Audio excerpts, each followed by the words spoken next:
Friends వార్త 1వ అధ్యాయము 40వ వచనం. ఇదంతా ఈ వాక్య భాగము మనందరికి బాగా పరిచయమైన వాక్య భాగమే. ఇక్కడ ఒక కుష్ఠరోగి ఆయన వద్దకు వచ్చి స్వస్థపడినట్లుగా కనబడుతుంది. ఈ దినమున దేవుని యొక్క వాక్యాన్ని నేర్చుకుంటున్న మనం కూడా దేవుని చేత ఆశీర్వదింపబడిన వారిగా ఉండాలి అంటే ఏం చేయాలి? ఎందుకంటే మానవునిగా ఒకసారి మనం మన యొక్క జీవితం గురించి ఆలోచన చేస్తున్నట్లయితే దేవుని యొక్క అనుగ్రహము పొందుకునే వారిగా ఉండాలని ఆశపడుతూ ఉంటాం. యువతకాల సమయంలో దేవుని యొక్క అనుగ్రహాన్ని మనం పొందుకోవాలి అంటే ఇట్టి వారిగా మనం ఉండాలి అని దేవుని యొక్క వాక్య భాగం తెలియజేస్తుందో నేర్చుకుందాం.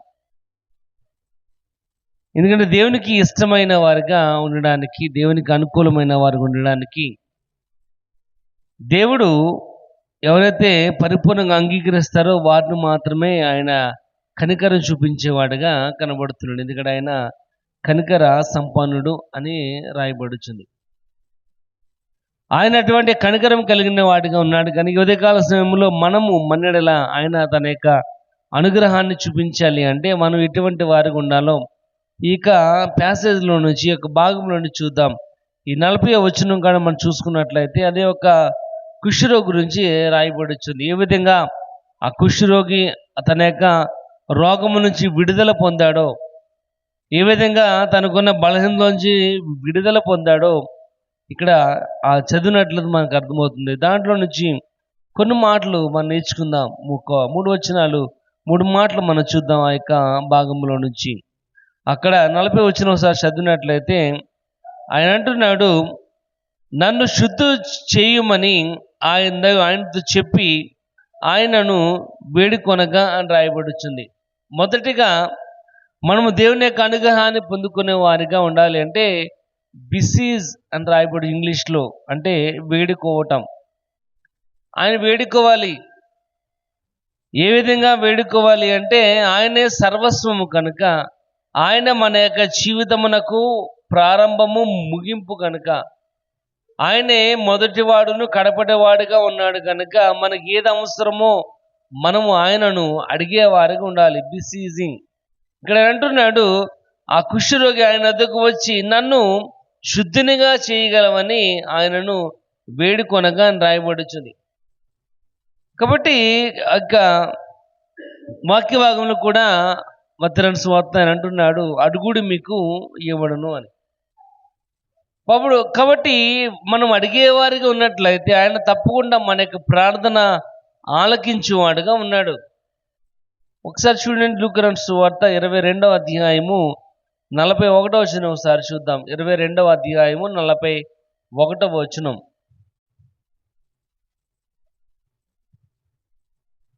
లూకా సువార్త 22:41. తండ్రి, ఈ గిన్నె నా ఎద్దు నుండి తొలగించుటకు నీ చిత్తమైతే తొలగించుము. ఆయనను ఇక్కడ రాయబడు యేసు ప్రభు గెత్సేమనే తోట నుండి ప్రార్థన చేయించున్నట్లుగా కనబడుతుంది. ఆయన అంటున్నాడు, తండ్రి నీ చిత్తమైతే ఈ పాత్ర నా ఎద్దు నుండి తొలగించు, నా చిత్తమైతే కాదు నీ చిత్తమే సిద్ధించునుగాక. ఇక్కడ ఉదయకాల సమయంలో ఆయనే తండ్రికి ప్రార్థన చేస్తున్నాడు, వేడుకుంటున్నాడు, నిశ్చిత్తమైతే ఈ యొక్క పాత్రను తొలగించుమని. ఇక్కడ ఉదయకాల సమయంలో ఆయనను అనుకరిస్తున్న మనము ఫిలిప్పీయులకు పత్రిక రాయబడుచుంది, క్రీస్తు యేసున కలిగిన ఈ మనస్సును మీరును కలిగి ఉండండి. కాబట్టి ఆయనను కలిగిన మనము, ఆయన వెంబడిస్తున్న మనం, ఆయన ఏ విధంగా అయితే తన తండ్రిని అడిగాడో మనం కూడా అటువంటి వారుగా ఆయనను అడిగే వారికి ఉన్నట్లయితే ఆయన తప్పకుండా తన యొక్క అనుగ్రహాన్ని మన మీద, నీ మీద చూపించేవాడిగా కనబడుతున్నాడు. ఒక ఎగ్జాంపుల్ కూడా మనం చూద్దాం. అపోస్తల కార్యాలు 7వ అధ్యాయం సార్ చూద్దాం. అపోస్తల కార్యాలు 7వ అధ్యాయము 60వ వచనం నుంచి చదవండి.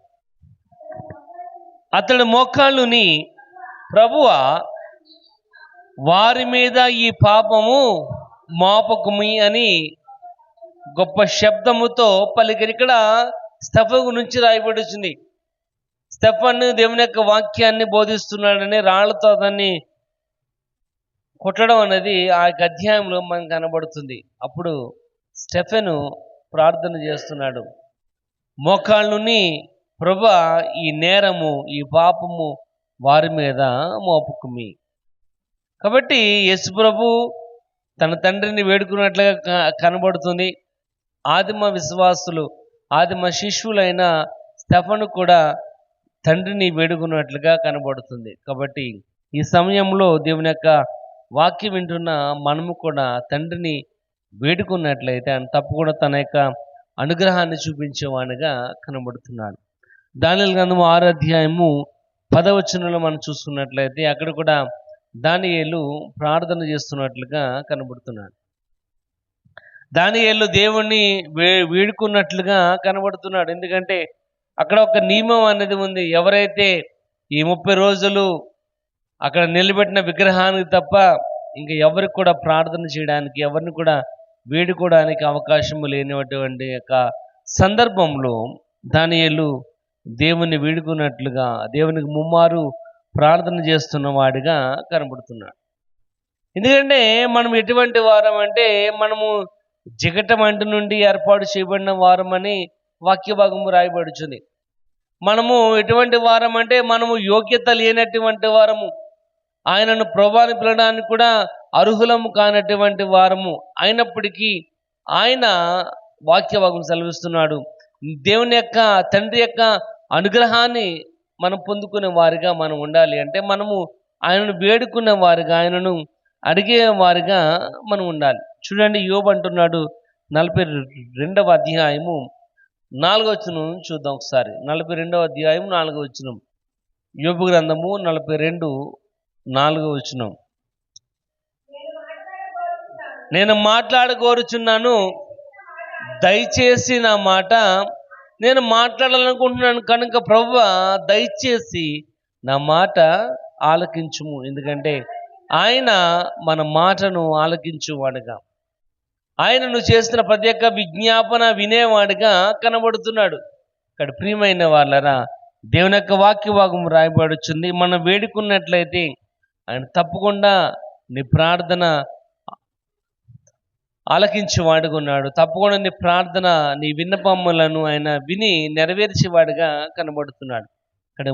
ఇక్కడ రాయబడుచుంది, ఆయన వేడుకోవాలి. ఆ కుష్ఠరోగి యేసు దగ్గరకు వచ్చి వేడుకున్నట్లుగా కనబడుతుంది. అక్కడ అంటున్నాడు, ఆయన నన్ను శుద్ధినిగా చేయగలమని ఆయనతో చెప్పి ఆయనను వేడుకొనగా. ఇక్కడ ఉదయకాల సమయంలో దేవుని యొక్క వాక్యం వింటున్న ప్రతి వారు కూడా అర్థం చేసుకోవాలి, మనం వేడుకున్నట్లయితే తప్పకుండా దేవుని యొక్క అనుగ్రహాన్ని మనం పొందేవారుగా ఉండగలం. రెండవది కూడా ఒకసారి చూద్దాం. అదే వచనంలో రాయబడుచుంది, ఆయన యొద్దకు వచ్చి ఆయన ఎదుట మోకాళ్ళుని అని రాయబడుచుంది. అంటే మోకాళ్ళు వేయటం అంటే ఏంటంటే దేవునికి మనం పరిపూర్ణంగా లోబడటం. మోకాళ్ళు వేయటం అంటే అది సింబాలిక్గా మన దేవునికి ఎంత విధేయత కలిగిన వారిగా ఉన్నామో కనబడుతుంది. మోకాళ్ళు వేయటం వల్ల ఏంటంటే ఆయనే నాకు సర్వస్వము, నువ్వు తప్ప నాకు సహాయం చేసేవాడు ఎవడు కూడా లేడని ఆయనను పరిపూర్ణంగా ఆయనకి లోబడి ఉన్నట్లుగా అర్థమవుతుంది. ఇక్కడ రాయబడుచుంది, ఆ కుష్ఠరోగి వచ్చి ఆయన ఎదుట మోకాళ్ళుని అని రాయబడుచుంది. అంటే నా సర్వస్వం నీవే అని అక్కడ సింబాలిక్గా, ఇండైరెక్ట్గా చెబుతున్నట్లుగా దాని అర్థం. ప్రియమైన వాళ్ళరా, దేవుని యొక్క వాక్య భాగం రాయబడుచుంది. మనం కూడా మోకాళ్ళుని ఆయనను వేడుకున్నట్లయితే తప్పకుండా మనం ఆయన యొక్క అనుగ్రహాన్ని పొందుకునే వారిగా మనం ఉండగలం. చూడండి, పౌలు ఏముంటున్నాడు చూద్దాం. తన యొక్క పత్రిక, ఎఫెసీయులకు రాసిన పత్రిక 3వ అధ్యాయము 14వ వచనం చూద్దాం. 3వ అధ్యాయం 14వ వచనం, ఎఫెసీయులకు రాసిన పత్రిక. ఈ హేతువు చేత పరలోకమందును భూమి మీదను ప్రతి కుటుంబము ఏ తండ్రిని బట్టి కుటుంబం అని పిలువబడుతుందో ఆ తండ్రి ఎదుట నేను మోకాళ్ళుని. ఇక్కడ రాయబడుచుంది, ఈ హేతువు చేత పరలోకమందును భూమి మీదనున్న ప్రతి కుటుంబము ఏ తండ్రిని బట్టి కుటుంబం అని పిలువబడుతుందో అంటున్నాడు. పరలోకంలో కానీ భూమి మీద కానీ ఉన్న ప్రతి ఒక్క కుటుంబం కూడా ఏ కుటుంబం అయితే కుటుంబముగా పిలువబడుతుందో ఇక్కడ రాయబడుచుంది, ఏ తండ్రిని బట్టి కుటుంబం అని పిలువబడుతుందో ఆ తండ్రి ఎదుట మోకాళ్ళుని అని రాయబడుచుంది.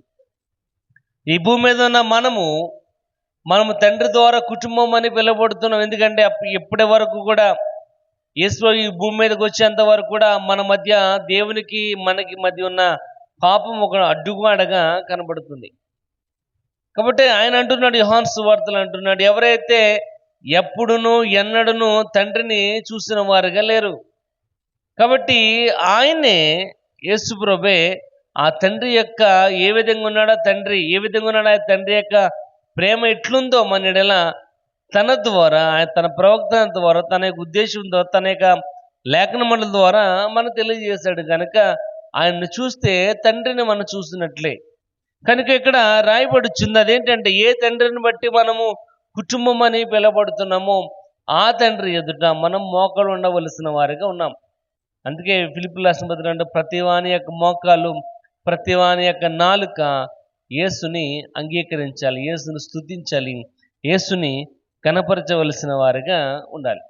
ప్రియమైన వాళ్ళరా, దేవుని యొక్క వాక్య భాగము రాయబడుచు నీలింగ్ డౌన్, ప్రతి వారు కూడా మోకాలుని ఆయనకు పరిపూర్ణంగా లోబడిన వారిగా ఉండాలని వాక్య భాగము రాయబడుచుంది. ఇక్కడ మనం అటువంటి వారిగా ఉన్నట్లయితే తప్పకుండా ఆయన అనుగ్రహాన్ని, ఆయన ప్రేమను మనము పొందుకునే వారిగా ఉండగలమని దేవుని యొక్క వాక్య భాగము రాయబడుతుంది. ఒక ఎగ్జాంపుల్ మనం చూద్దాం. 1వ రాజుల గ్రంథము, మొదటి రాజుల గ్రంథము 8వ అధ్యాయం, మొదటి రాజుల గ్రంథము 8వ అధ్యాయము 54వ వచనం చూద్దాం. మొదటి రాజుల గ్రంథము 8వ అధ్యాయము 54వ వచనం. సొలొమోను ఎలాగూ ప్రార్థన చేయను,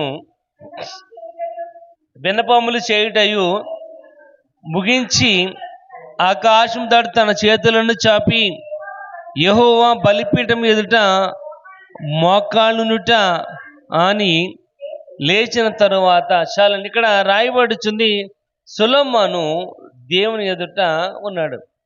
సొలొమోను ఆ యొక్క ఆల్టర్ దగ్గర, బలిపీఠం దగ్గర ఉండి తన చేతులను చాపి మోకాళ్ళుని అని రాయబడుచుంది.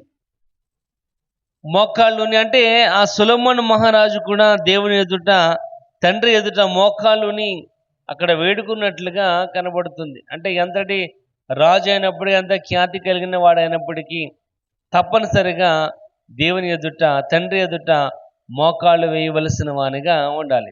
ప్రియమైన వాళ్ళరా, దేవుని యొక్క వాక్య భాగము రాయబడుచున్నట్లుగా మనము దేవుని యొక్క అనుగ్రహాన్ని మనం పొందుకునే వారుగా, తండ్రి యొక్క అనుగ్రహాన్ని మనం పొందుకునే వారిగా ఉండాలి. అంటే తప్పనిసరిగా ఆ కుష్ఠరోగి ఏ విధంగా అయితే మోకాళ్ళుని ఆయనను వేడుకున్నాడో మనం కూడా ఆయనను వేడుకొనవలసిన వారిగా ఉండాలి. చూడండి, పౌలు అంటున్నాడు తన పత్రిక, రోమీయులకు రాసిన పత్రిక 10వ అధ్యాయము 14వ అధ్యాయము 11వ వచనం చూద్దాం.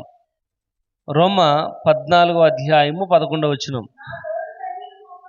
నా తోడు ప్రతి మోకాలును నా ఎదుట వంగునట్లు ప్రతి నాలుకయు దేవుని స్తుతించును అని ప్రభు చెప్పుచున్నాడు. ఆయన అంటున్నాడు ఏమని? ప్రతి వాని యొక్క మోకాలు, ప్రతి వాని యొక్క నాలుక నన్ను స్తుతించాలి, ప్రతి వాని యొక్క మోకాలు నా నామములో వంగాలి. అక్కడ ప్రియమైన వాళ్ళ, మనం ఎటువంటి వారమైనప్పటికీ, ఎంతటి ఖ్యాతి కలిగిన వారిగా దేవుడు మనల్ని అనుగ్రహించినప్పటికీ, దేవుని యొక్క అనుగ్రహాన్ని, దేవుని యొక్క దయను మనం పొందుకోవాలి అంటే తప్పకుండా ఆయన ఎదుట, ఆయన సన్నిధిలో మోకాళ్ళుని ఆయన వేడుకొనవలసిన వారిగా ఉండాలి అని ఆ వాక్యం యొక్క అర్థం.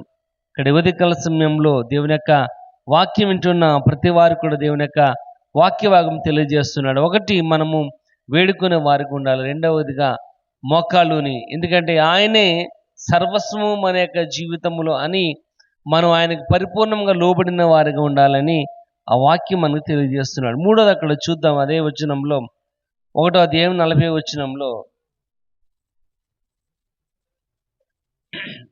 ఆ కుష్ఠరోగి ఆయన వద్దకు వచ్చి ఆయన ఎదుట మోకాళ్ళుని, నీకు ఇష్టమైతే నన్ను శుద్ధినిగా చెయ్యమని ఆయనతో చెప్పాను అని రాయబడుచుంది.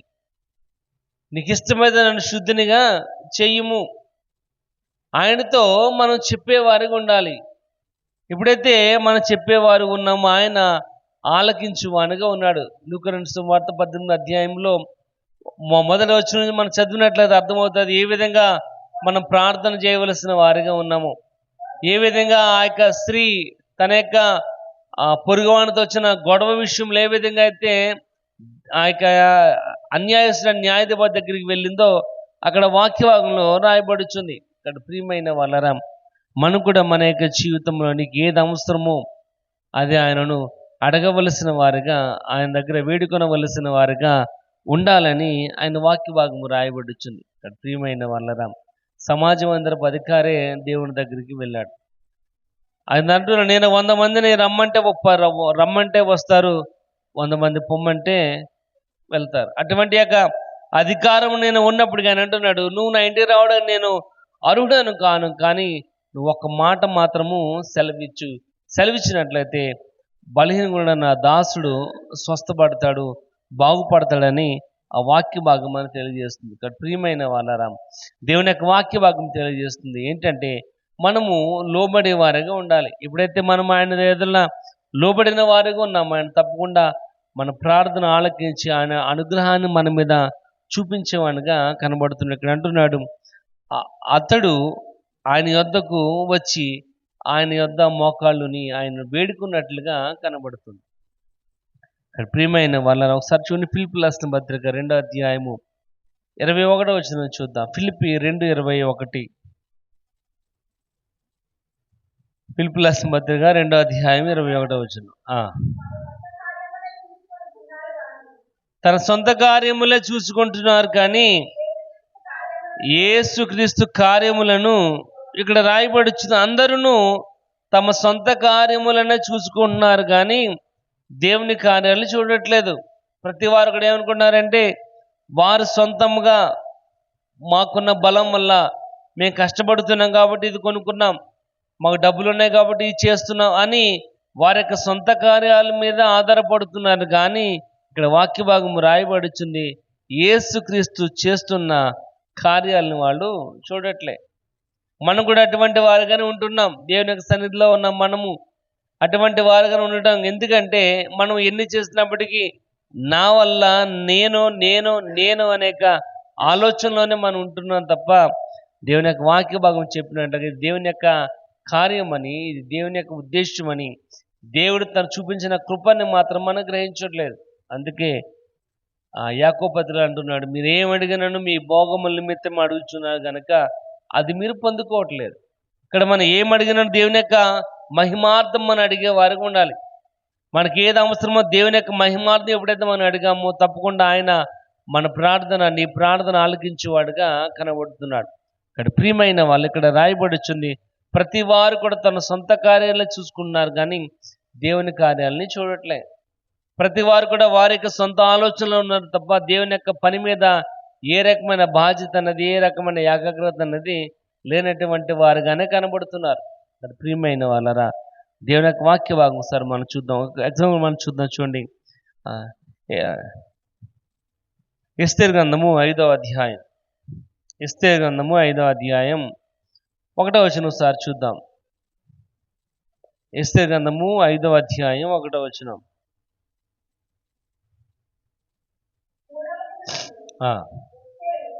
3వ దినమందు ఎస్తేరు రాజభూషణములను ధరించుకొని రాజనగరు యొక్క ఆవరణములో రాజు సన్నిధికి వెళ్ళి నిలిచెను. రాజనగరు ద్వారమునకు ఎదురుగానున్న రాజావరణములో తన రాజశాస్త్రం మీద రాజును కూర్చుని ఉండి. ఇక్కడ రాయబడుచుంది, ఎస్తేరు రాజభూషణములు ధరించుకుని రాజనగరి యొక్క ఆవరణములో రాజు సన్నిధికి వెళ్ళి నిలిచెను అని రాయబడుచుంది. ఎస్తేరు మహారాణి తన దేశము కోసం ఆ పై వచనంలో మనం చదివినట్లు అర్థమవుతుంది, 3 దినములు అక్కడ ఉపవాసం ఉండి ప్రార్థన చేస్తున్నట్లుగా, నేను చనిపోయినా పర్వాలేదు, నా దేశము నశించిపోవటము నాకు ఎంత మాత్రం కూడా ఇష్టం లేదు.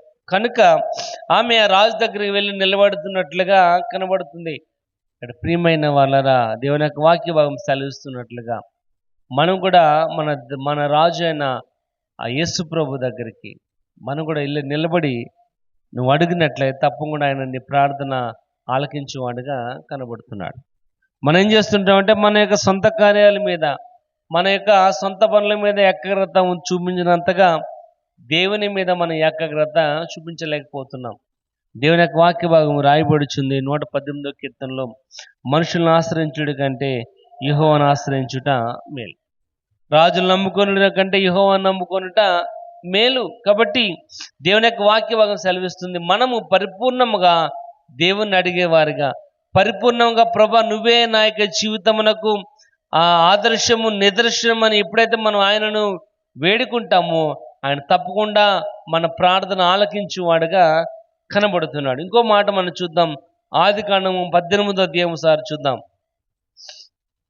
ఆదికాండము 18వ అధ్యాయము 14వ వచనం చూద్దాం. యెహోవాకు అసాధ్యమైనది ఏదైనా ఉన్నదా? ఇక్కడ రాయబడుతుంది యెహోవాకు అసాధ్యమైనది ఏదైనా ఉందా అని. అంటే దేవునికి సమస్తమును కూడా సాధ్యం. నమ్ముట నీ వలన అయితే నమ్మువానికి సమస్తమును కూడా సాధ్యం. ఇక్కడ మన దేవుని యొక్క సన్నిధిలో ఉన్న మనము దేవుడు మాత్రమే చేయగలడని ఎప్పుడైతే మన పరిపూర్ణంగా ఎప్పుడైతే మనం నమ్మమో తప్పకుండా ఆయన తన కార్యాలని నెరవేర్చేవాడుగా కనబడుతున్నాడు. దేవునికి అసాధ్యమైనది ఏదైనా ఉందా అని. ఇక్కడ సమస్తము దేవునికి సాధ్యం. ఇక్కడ ప్రియమైన వాళ్ళరా, ఆ కుష్ఠరోగి ఆ విషయాన్ని గ్రహించాడు కనుక యేసు ప్రభు దగ్గరికి వచ్చి అక్కడ రాయబడుచుని ఆయన ఆ కుష్ఠరోగి ఆయన వద్దకు వచ్చి ఆయన ఎదుట మోకాళ్ళుని నీకు ఇష్టమైతే నన్ను శుద్ధినిగా చేయగలవు అని ఆయన చెప్పి ఆయన వేడుకొనగా ఆ కింద మాట రాయబడుచుంది, ఆయన కనికరపడి చెయ్యి చాపి వాడిని ముట్టి నాకిష్టమే నీవు శుద్ధుడు కమ్మని చెప్పాను. ప్రియమైన వాళ్ళ ఎప్పుడైతే మనం కూడా మన యొక్క జీవితంలో జడియకుండా భయపడకుండా దేవునికి సమస్తమును కూడా సాధ్యము అసాధ్యమైనది ఏది కూడా అనేక జీవితంలో లేదు అని ఎప్పుడైతే మనం నమ్మినట్లయితే ఆయన వేడుకున్నట్లయితే ఆయన సందన మోకాళ్ళని ప్రార్థన చేసి ఆయనకి ఇష్టం వచ్చినట్లుగా ఆయనకు నచ్చినట్లుగా ఎప్పుడైతే మనము ప్రవర్తించామో తప్పకుండా ఆయన అనుగ్రహాన్ని ఆయన ప్రేమను మనం పొందుకునే వారిగా ఉండగలమని దేవుని యొక్క వాక్య భాగం రాయబడుచుంది. ప్రియమైన వాళ్ళరా, దేవుని యొక్క వాక్యం ఒకసారి చూద్దాం. ఎఫెసీ రాసిన పత్రిక 2వ అధ్యాయము 21వ వచనం చూద్దాం. ఎఫెసీ 2:21. ఎఫెసీ 2వ అధ్యాయం 21వ వచనం. ప్రతి కట్టడము ఆయనలో చక్కగా అమర్చబడి, ఇక్కడ రాయబడుచు ప్రతి కట్టడము ఆయనలో చక్కగా అమర్చబడి అని రాయబడుచుంది. మనం ఎటువంటి వారమైనప్పటికీ దేవుని యొక్క వాక్య భాగం రాయబడుచుంది ఆయనలో చక్కగా అమర్చబడిన వారుగా ఉండాలి, ఆయనలో కలిసిపోయే వారుగా ఉండాలి. అప్పుడే తప్పకుండా ఆయన నీ ప్రార్థనను అంగీకరించేవాడుగా, తప్పకుండా నీకు ఏది అవసరం ఆయన దయచేసేవాడుగా కనబడుతున్నాడు. అటు ప్రియమైన వాళ్ళరా, దేవుని యొక్క వాక్యం వింటున్నా నీవు ఈ ఉదయకాల సమయంలో దేవుని యొక్క వాక్య భాగం సెలవిస్తుంది. ఏ విధంగా ఆ కుష్ఠరోగి తన యొక్క బలహీనతల నుంచి విడుదల పొందాడు, తనకున్న ఆర్థిక పరిస్థితుల నుంచి విడుదల పొందాడు, తనకున్న అనారోగ్యం నుంచి విడుదల పొందాడు. మనం కూడా అటువంటి వారుగా ఆయనను వేడుకున్నట్లయితే, ఇక్కడ రాయబడి ఆయన ఎదుట మోకాళ్ళు ఉన్నట్లయితే, ఆయన దగ్గరికి వచ్చి మనకున్న అవసరతను ఆయనతో పంచుకున్నట్లయితే ఆయన తప్పకుండా తన కార్యాన్ని నెరవేర్చేవాడు ఉన్నాడు. ఎందుకంటే దేవునికి అసాధ్యమైనది ఏది కూడా లేదు. There is no hard thing for God. ఆయనలో ఎటువంటి యొక్క ఇది కష్టము అనే ఆలోచన పనిగా ఆయన యొక్క జీవితంలో లేదు. మన యొక్క జీవితంలో అనేక రకాలు ఉంటాయి కష్టమైనవి. పొద్దున్నే లేవాలంటే కష్టం, బలంగా పని చేయాలంటే కష్టం. కాబట్టి మన యొక్క జీవితంలో అన్నీ కూడా కష్టమనేవి కనబడుతూ ఉంటాయి. కానీ దేవుని యొక్క దృష్టిలో there is no hard thing, ఏది కూడా కష్టతరమైనది కాదు. నమ్ముట నీ వలన అయితే నమ్మువాని సమస్తం కూడా సాధ్యం. ప్రియమైన వాళ్ళరా, ఈ ఉదయకాల సమయంలో దేవుని యొక్క వాక్య భాగం రాయబడుచుంది. దేవుడే తన కార్యాలను తప్పకుండా చేయగలిగేవాడని ఎప్పుడైతే మనం నమ్మమో తప్పకుండా ఆయన తన కార్యాన్ని మన యొక్క జీవితంలో నెరవేర్చేవాడు ఉన్నాడని దేవుని యొక్క వాక్య భాగం రాయబడుచుంది. దేవుడు కొద్ది మాటలు మన వెనుకలో దీవించును గాక.